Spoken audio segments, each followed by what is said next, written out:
আমাদেরকে দাঁড়াতে হবে। এই রেনু বেগমদেরকে রক্ষা করবার জন্য জীবনের ঝুঁকি নিতে হবে। ওই গার্মেন্টস কর্মীদেরকে রক্ষা করবার জন্য নিজেদের বুক চিতিয়ে দাঁড়িয়ে যেতে হবে।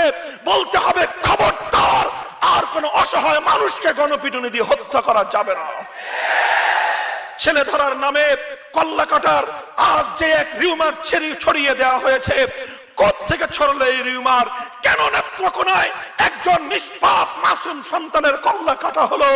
তার যথোপযুক্ত বিচার করে জনতার আদালতে তার প্রকৃত কারণ উদ্ঘাটন করতে হবে। এগুলো যদি করা হয়, ইনশাআল্লাহ এই দেশটা হবে সোনার দেশ। সংগ্রামী সাথী ও বন্ধুগণ, খেলাফত ছাত্র মজলিসের প্রতিটি কর্মীকে এভাবে আত্মগঠনের মধ্য দিয়ে প্রশিক্ষণের এক কর্মপিচ্ছিল পথ পাড়ি দিয়ে, সংগ্রামের এক কর্মপিচ্ছিল পথ পাড়ি দিয়ে, ঘাম ঝরিয়ে রাতের অন্ধকারে অস্ত্র দিয়ে, দিনের বেলায় শাহাদাতের রক্তের পথ পাড়ি দিয়ে মঞ্জিলে পৌঁছতে হবে। কেলায়ে কালিমাতুল্লাহ, আল্লাহর দ্বীনের ঝান্ডা সমুন্নত করতে হবে। ৫৫,০০০ বর্গ মাইলের এই পবিত্র মাতৃভূমির প্রতি ইঞ্চি মাটিতে আল্লাহর দ্বীনের পতাকা উড্ডীন করে মানুষের অধিকার তার হাতে পৌঁছে দিতে হবে। জাতি ধর্ম নির্বিশেষে প্রতিটি মানুষের ঘরে ঘরে শান্তির পয়গাম পৌঁছে দিতে হবে।